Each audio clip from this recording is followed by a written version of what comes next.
As we are living through a pandemic caused by a virus that has disrupted the world, the movie Mission Impossible 2 is even more relevant today as it celebrates its 20th anniversary. It's about a different virus set to be unleashed upon the world, all to sell the antidote. And it's a love story too. Let's light this fuse! Hi, this is Tom Pizzato And Dan Silvestri of SpyMovieNavigator.com. Join us each episode as we're cracking the code of spy movies. Subscribe to our show, tell your friends about us, and give us a great rating on your favorite app. We're going to break this podcast into 2 shorter parts so that we can cover everything. And we have shorter podcasts that some people have requested. Now, Dan, before we get into the nuts and bolts of this movie, there's a Beretta used in this movie. Yeah. I finally went to a shooting range and shot a Beretta for the first time last month. Cool. I'll tell you about that more at the end of this podcast. All right, so let's get on to Mission Impossible 2. In the first Mission Impossible movie, Ethan Hunt asks if they can get a cappuccino machine. In Mission Impossible 2, Mission Commander Swanbeck, played by Anthony Hopkins, by the way, asks Hunt if he wants an espresso or cappuccino. This is a nice tie back to Mission Impossible 1. Wait. Yet another spy movie with a coffee reference? Yeah. One of our sponsors is SpyCoffees.com.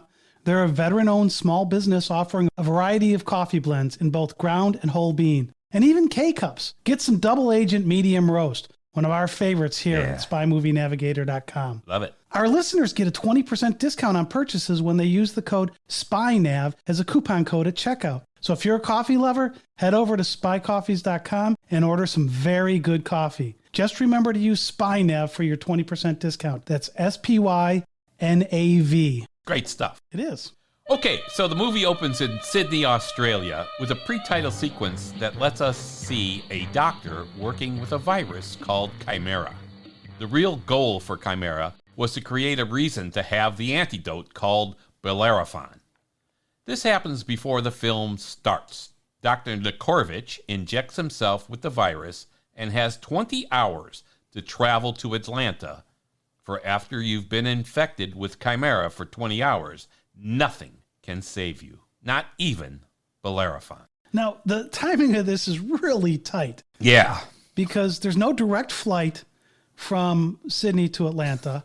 So you've got to go through Dallas. Tom's done some research. Yeah, and it's a 19-and-a-half-hour commercial flight.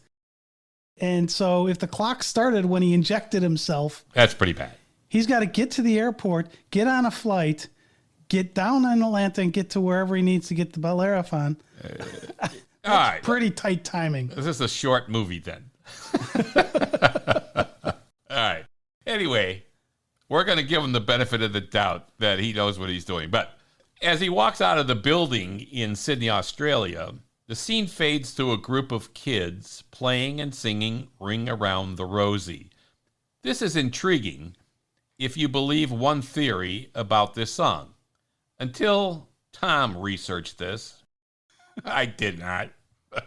I thought the song was about the Black Death or the Great Plague, because that's traditionally what you hear about. And that's one theory. Yeah.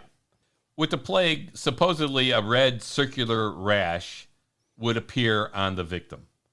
Flowers or posies were used to either cover the smell of death or to ward off evil, depending on little nursery rhyme. Yeah, depending on which theory you read. But a lot of nursery rhymes are like that. They're pretty weird. Anyway, ashes, ashes, we all fall down. Hey, that's fun, isn't it? All right. Yeah, it kind of brings up the thought of cremation there. Yeah, it's weird. So now here's where it gets interesting. In looking into it, numerous sources say this theory didn't become popular until after World War II. For a song whose known existence goes back to the late 1700s, one would think this theory would have been popular before the war. Yeah. Also, different cultures had different wording, which gives the Black Death plague theory some pause. Anyway, as Dr. Nikorovich leaves the building, this scene and song reinforce that Chimera is deadly and can be unleashed to cause massive, unchecked death. Very close to home these days. On the plane, Dr. Nikorovich is sitting next to Ethan Hunt, who he is calling Dimitri. Now, Ethan Hunt used Dimitri as an alias in Mission Impossible Ghost Protocol as well. Now, the plane experiences cabin pressure issues, and they tell the passengers to put on their oxygen masks. There must be something in the oxygen, as all who put on their mask pass out. Now, this reminds me, of course, of Thunderball with when they're stealing the jet with the nuclear weapons, the same kind of thing. Boom, boom, boom, you're out. Absolutely. So a team of bad guys, including the pilot, don't put on the masks and are... That should have been a signal. and are unaffected. And this is a little foreshadowing of how much masks are used in this movie. Right. So it starts off with the use of a mask that's not your traditional MI mask. Right. It's not somebody's face. It's an oxygen mask that ends up putting these people out. Yeah. But there are other masks on that plane. Yeah. The pilot sets the plane on a course to crash into a mountain. Dimitri hits the doctor and stands up, pulls off a mask, and is in reality the villain, Sean Ambrose. The first use of masks in this movie, but this time it's not the Impossible Mission Force using the mask and the voice changer. Although we must remember that Sean Ambrose was an IMF agent sent by Swanbeck instead of Hunt, who Dr. Nikorovich wanted, and who he called Dimitri. But Hunt was on vacation, and because time was critical, he sent Ambrose looking like Hunt. But here Ambrose, as we become aware, has gone rogue and to the dark side, so technically not using the mask as an IMF agent. The team grabs the briefcase that the doctor was holding and parachutes out of the plane, which then crashes into the mountain. I mean, we've seen this jumping out of planes thing in multiple movies before, and the plane crashing and so on. This just follows the same kind of formula, except this time you initially think it is Ethan Hunt on the plane. So that's kind of cool. And then we move to the title sequence, and it starts out with Ethan Hunt rock climbing at Dead Horse Point in Utah. Yeah. I love this scene. It's visually very stunning with these red rock formations. There's a person up there climbing alone on the rocks. Well, the shots are real shots. Supposedly, no one would likely climb this formation the way that Cruise is doing it here. He was on ropes that were removed by CGI, but for the most part, it is Tom Cruise doing this stunt. And according to John Woo, the director, he was panicking over this scene. He was like, this is it. I'm going to kill our star. He's falling off the rock. But it's just a stunning environment. I'd love to go there as a location to go visit when we look at movie locations. But I'm not a big fan of heights, as we've talked about before. So it'd be interesting if you could get me up there.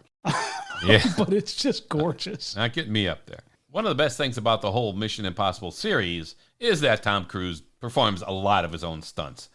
They just CGI out the cables and stuff like that. They're still dangerous. This avoids clumsy camera angles or, even worse, CGI face replacements, a la some of the latest James Bond movies. As in Mission Impossible 1, there is always a slip. you got to have one.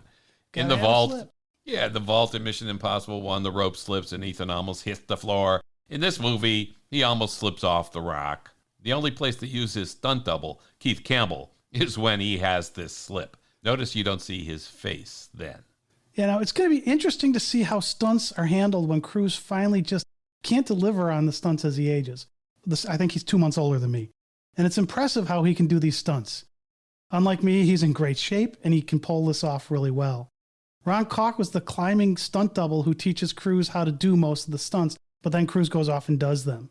The top of that cliff was 600 feet and another 2,000 feet down to the river.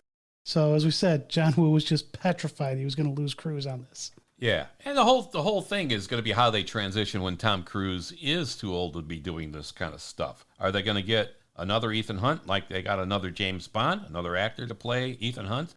Or are they going to have Ethan Hunt be like the top guy now, the mission commander, and then other people do stuff? It's going to be interesting to see what they do. But they've got 2 more movies with him in it, at least. Yeah, and I think that's why they're doing 7 and 8 back to back from a shooting perspective. Absolutely. My guess is they're going to do a handoff. Yeah. The IMF is built to be able to hand off who the lead is much easier than a Bond film. Yeah. And so it'll be interesting to see where they take it. I don't know if it'll be easier, but it's going to be interesting to see how they do it and what structure they use to do it. All right, so he's up there on these rocks. At one point, Ethan holds himself in a cross pose. And with his long hair and that pose, it really reminded me of Ted Neely's portrayal of Jesus on the cross in the 1973 movie, Jesus Christ Superstar, especially the way he had his left knee bent. John Woo also used this imagery when he directed the movie Face Off. And there are some other similarities with Face Off in this movie, and we'll talk about those as we go along. Once Ethan gets to the top, a helicopter appears and shoots something at Ethan's feet. At first, you think the guy in the helicopter is shooting at Ethan. What gets me here is that it looks like the helicopter could have landed where Ethan was and maybe just tell him what they need to tell him. But no, it flies off instead of picking Ethan up or whatever. And they could have picked him up and taken him to where he needed to go. Yeah, but he was on vacation. Yeah, but he had to end that vacation then. Yeah. What the guy shot near Ethan was the mission tape displayed on a pair of sunglasses that had augmented reality type lenses in it. Ethan looks over the canyon and the mission tape plays in the lens. He can see the canyon and the tape's mission and hear the audio. Ethan gets his mission Chimera. This mission involves the recovery of a stolen item designated Chimera. He can pick any two members he wants for the team, but the third member has to be Nyah Nordoff Hall. She's a professional thief and not part of the agency. She's a civilian. Now let me interrupt you here for a second, Dan. One interesting note about that name is Nordoff Hall is on Nordoff Street and houses the California State University's Northridge Theater Department. So I'm assuming somebody in this film went there. We have to believe that someone was having fun with this name. That's cool. And if we look at it, Charles Nordoff and James Norman Hall together wrote Mutiny on the Bounty. Oh, that's cool. So I thought it was kind of an interesting name. Are they setting something up here with that name, foreshadowing something in the movie? And in speaking of names, Nyah was going to be a spy originally, not a thief. The idea came from the Audrey Hepburn, Peter O'Toole movie, How to Steal a Million. John Woo originally wanted Tandy to have the same charm as Hepburn. We talked about reluctant spies in our podcast on the Ipcrest file, and there's something very similar here. Nyah was a thief being recruited to become a spy, and she didn't really have much of a choice. Yeah. When you think about it, Nyah and this story are right out of the Alfred Hitchcock movie Notorious, which we're going to do a podcast on. We have the reluctant female agent who is in trouble. In Notorious, the reluctant spy character is Alicia Huberman, played by Ingrid Bergman, which is, she's always fantastic. She is enticed to become a spy by the lead agent, Devlin, played by Cary Grant. She is to seduce the villain, Alexander Sebastian, played by the great Claude Rains. He is dealing in uranium to create an atom bomb that would kill many people. Alicia is poisoned by Sebastian when she is discovered, and Devlin finds out she's sick and rescues her just before she would die. So we have a similar situation here in Mission Impossible 2 with Nyah. Okay. Oh, yeah, because we can substitute Nyah for Alicia. Yeah. Ethan Hunt for Devlin. Yeah. Sean Ambrose for Sebastian. And you pretty much have exactly the same story. Pretty close. And in MI2, there's a deviation here in that Nyah injects herself with the poison or the virus, where in Notorious, Alicia gets poisoned by Sebastian. Yeah. Other than that, the stories are very, very similar. Yeah, we love doing the Hitchcock movies. We've done 3 already, and we're going to do more Hitchcock movies, including Notorious. Anyway, your mission, should you choose to accept it, and as always, if any member of your IM force is caught or killed, the Secretary will disavow all knowledge of your actions, are there. The tape, self-destructing, is handled by Ethan throwing the glasses, and they explode. This lights the fuse, and away we go. Lalo Schifrin soundtrack underscores this theme, making the old Mission Impossible fan quite happy. The television show would switch out whatever device was playing the mission, the different types of recorders and stuff. So this was an updated way to deliver it, kept the theme there, both the theme song and the theme of the tape self-destructing, and it really, really looked good. Yeah, you got to love the music. The beat of the music, the whole ambiance it creates in your mind is just fantastic. You can't beat that. No pun intended. All right. In this movie, the title sequence appears to deviate from the TV show and the Mission Impossible 1 movie. The titles don't appear to have anything to do with the movie. However... Yeah, no, let me stop you there, because in MI1 and in the TV show, the titles would show little clips of what was happening, little scenes, 1 second or 2 second little shots of what's going to happen in the movie. Yeah. It doesn't appear, first time through on this, that you're getting that. However, later in the movie, Ethan tells Luther the myth of Bellerophon, who was a prince who killed Chimera, a monster with the head of a lion and the tail of a serpent. Images of this are what we see in the background of the title sequence. So this is important. So they deviate from showing us any action in the titles, but the background is still very relevant. John Woo says that he sees Ethan Hunt as Bellerophon, representing good, and Sean Ambrose as Chimera, representing evil. Now, of course, this is based on real Greek mythology. Chimera, a fire-breathing female monster resembling a lion in the forepart, a goat in the middle, and a dragon behind, is real in Greek mythology. Remember, the Doctor said in the beginning, therefore, in a search for our hero, Bellerophon, we created a monster, Chimera. And in mythology, how was Chimera killed? The Chimera was finally killed and defeated by Bellerophon with the help of Pegasus. Since Pegasus could fly, Bellerophon shot Chimera from the air, safe from her heads and breath. Now, keep this in mind as to how Ethan Hunt approaches the destruction of this virus. It is very nicely tied together. Yeah. While at a party in Seville, Spain, a troupe of flamenco dancers put on a show. If you ever go to Seville and see a flamenco show, do it. I'm not a huge fan of dance shows at all, but I did go to a flamenco show when I was in Seville, and I was very impressed. It's a different style of dance than what I'm used to seeing here in the U.S. It's very energetic. I really liked it because it was just so I think that would be fun. And the rhythmic beating of the shoes and everything was, I was impressed. Yeah, I think it would be fun. Anyway, Ethan Hunt sees Nyah at this dance, and they look at each other, and they're moving around the stage. A dancer spins, and Nyah disappears. She's headed upstairs to steal a Bulgari necklace. Mm-hmm. Now, according to John Woo, the dance scene was inspired or influenced by the dance at the gym scene in the movie West Side Story. Actually, being the play as well. The idea came from West Side Story. I wanted to make it a very sexy, love at first sight moment, Woo says. The isolation of Tony and Maria is much more dramatic than what Woo did with Ethan and Nyah, but there's definitely a similar feel to what they did in West Side Story. Yeah, I think it's a similar feel. I didn't watch Mission Impossible 2 and think, wow, he fell in love with her immediately, though. So, but that's another thing about this whole thing being a love story. But, okay, let's... John Woo in his director's commentary keeps saying this is a love story. I know. I think he's wrong. Yeah, he's only the director. What does he know? Let's get him on the show. All right. Yeah, this whole love at first sight thing is... Okay, all right. As part of the heist, Ethan and Nyah end up in a bathtub, lying in it to hide. The dialogue here is rather cheeky. Nyah asks Ethan, do you mind if I'm on top? Because at the moment she wasn't. This scene feels more like a scene from a Pierce Brosnan or maybe an early Roger Moore James Bond film than most Mission Impossible scenes that we see.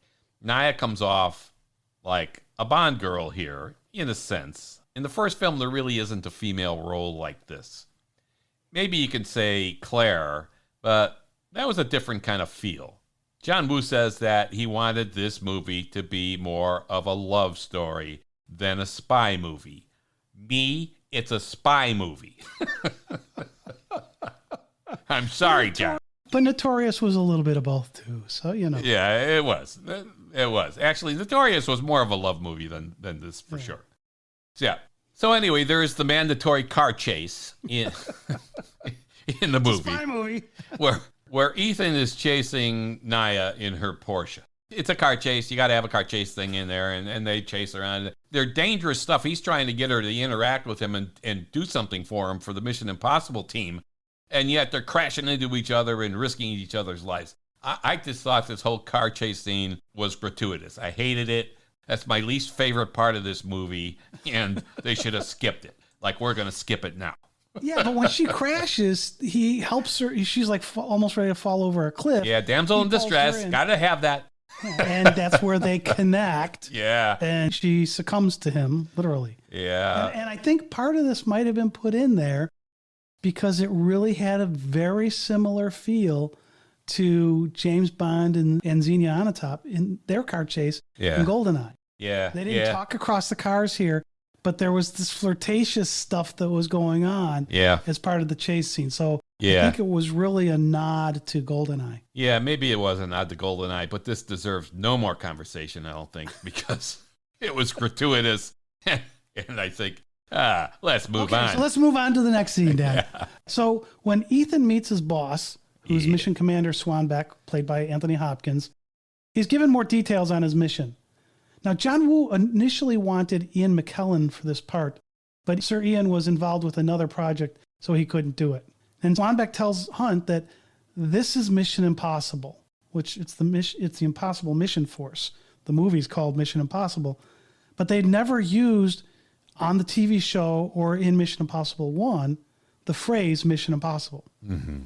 And here Swanbeck's telling him this is Mission Impossible. The screenwriters for MI2 here were Ronald Moore and Brannon Braga.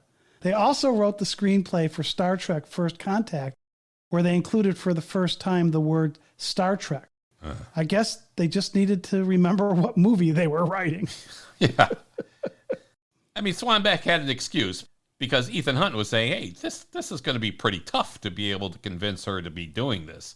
And he said, tough, that should be a piece of cake for this. This for you, tough. This is Mission Impossible. So he had an excuse. I like that. I like how they worked it in. I thought it was okay. Okay, so Ambrose and Hall had a relationship, and she had walked away in the past. Mm-hmm. He's been wanting her back, so that's why they think she'll be the quickest way to locate Ambrose. Swanbeck tells Hunt, make sure she continues to see him, get Ambrose to confide in her, and then report to you. Swanbeck misled Hunt, into thinking that he was recruiting her for her skills as a thief. Hunt says, no, she has no training for this. So Mission Commander Swanbeck says to Hunt here in response, something that's really out of line. This is quite a line. It's quite a line. What she is a woman. Go to bed with a man, lie to him.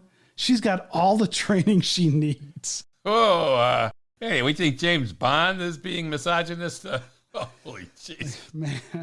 I think Swanbeck takes this to the extreme in this conversation with Hunt. Yeah, we have to remember this movie is 20 years old. Yeah. I don't know if you could get away with that line today, but they definitely did then. I'm thinking that would be not appearing in any more Mission Impossible or Bond movies. So Swanbeck ends up giving Hunt this digital camera, which shows the plane crash scene and the information on Sean Ambrose, which was the guy she just left, and that he was the mastermind of this whole thing. So Swanbeck believes by showing her this, that'll be the incentive for her to try to help. Right. Which reminds me of Thunderball again with Domino, where he shows her the dog tags from Francois, her brother, and his watch, and convinces her that, hey, it was Largo who killed your brother. And then she's going to be on his side now. This is the same kind of setup. So this is where Ethan shows Nyah the pictures of the airplane crash. Yeah. Where Ambrose, who Nyah used to love, created this crash. Yeah. And that was really the hook to get her on board. She has to go seduce Ambrose and find out what she can about Chimera and Bellerophon. Yeah. Again, like we said, reminds us of Domino in Thunderball. Okay, so we then move to the team being put together.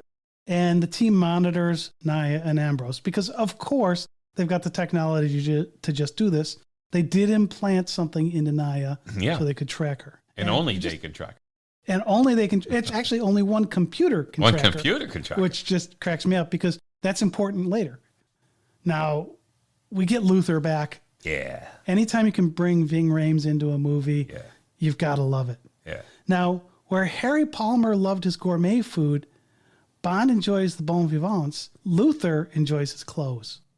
In this scene, he steps in some sheep poop, for lack of a better word, and complains about the fact that he's wearing $800 Gucci shoes. Later, he complains, that punk put a hole in my Versace. Yeah. You just gotta love Luther. All right, yeah, he's cool. I mean, he comes off as this tough guy, but boy, does he like his clothes. Oh, boy, product placement, you think? I don't know. I'm not quite sure, though, that you'd want your product advertised stepping in Uberries. I don't know. You get your name out there thinking, oh, shit, great stuff. All right, so the other member of the team is somebody called Billy Baird, and he was the helicopter pilot.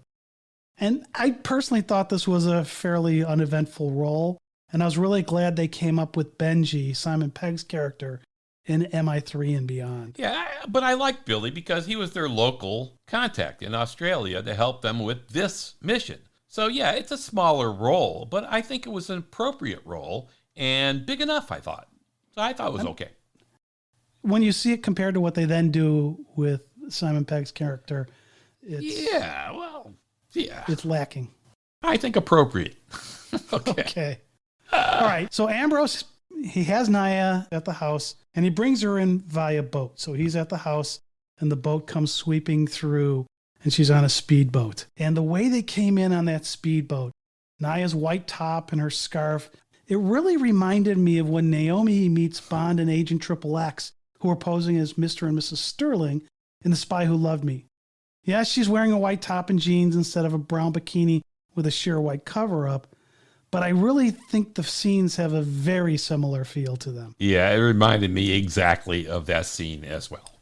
Yeah, I like that they planted a non-traceable chip in Nyah that only can be tracked from IMF's computer. One computer, like you said earlier. One computer, the laptop. Yeah.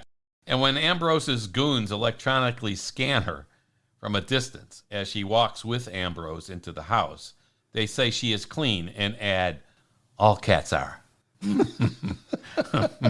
Now, of course, in Casino Royale, Daniel Craig's Bond gets a locator chip implanted in his arm. Yeah. But when they scan his arm, you can see it. Yeah. So this is more advanced technology than what was used with Bond. Yeah, I just love the line all cats are because it says a lot of stuff there. That we're not going to go into. All right. Good. Yeah. Ambrose's lead henchman is Hugh Stamp. I can't believe this wasn't borrowed from a Bond movie, Tomorrow Never Dies, where the lead henchman is named Stamper. Stamper! When we meet Stamp, Ambrose says he's suspicious of Nyah, as is Stamp. And this scene shows Ambrose's nasty side as he cuts off the tip of Stamp's finger with a cigar cutter. It's like, oh, that had to hurt. That act becomes pretty damn important later in the movie. Okay, so we leave Ambrose's place and now we go to the racetrack, the Royal Randwick Racecourse in Sydney.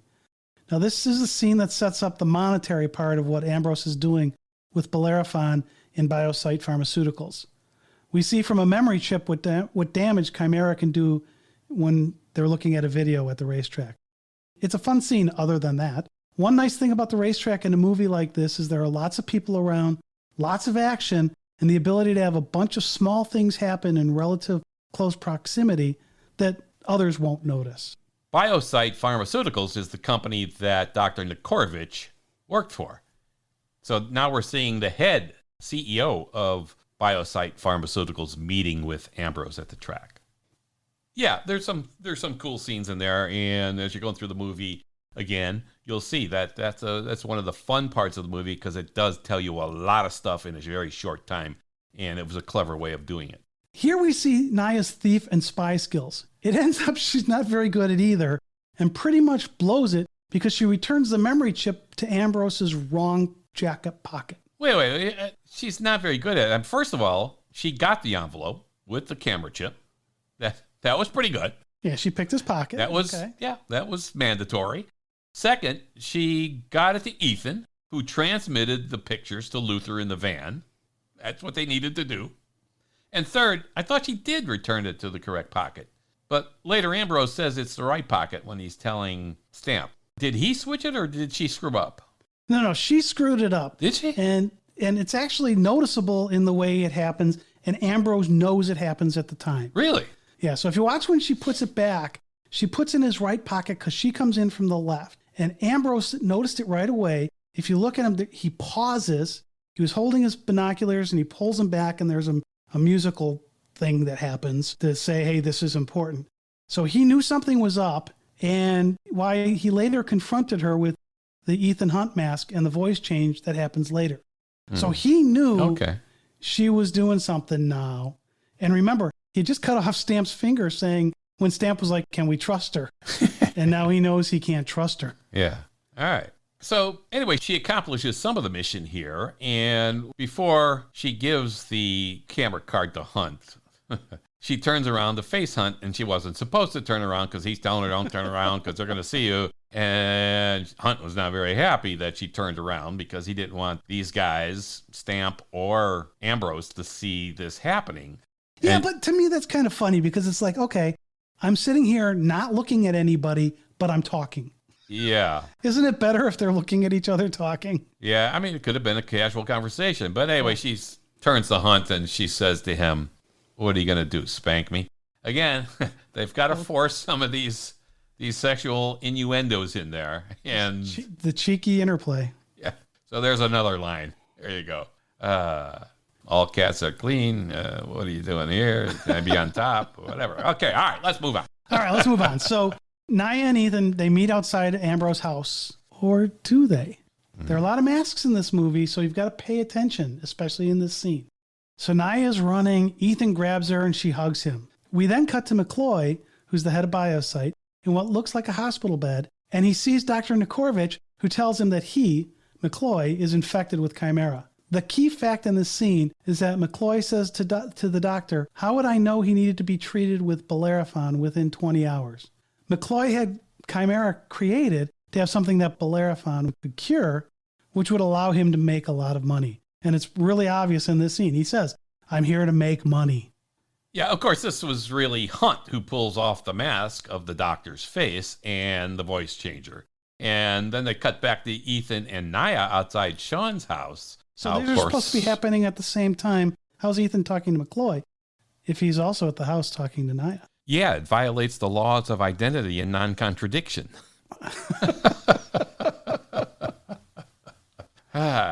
He can't be in two places at the same time, can he? Nyah tells Ethan that she thought he was there to take her out of there. And Ethan tells Nyah, this is a critical part now, and do whatever Ambrose tells you. In other words, stay. So it's a conflict of what we heard before. Then we see that Ethan wasn't in two places at the same time. So thank God that law of non-contradiction was not broken. And Ambrose removes the mask as Ethan and the voice changer. It's Ambrose, of course.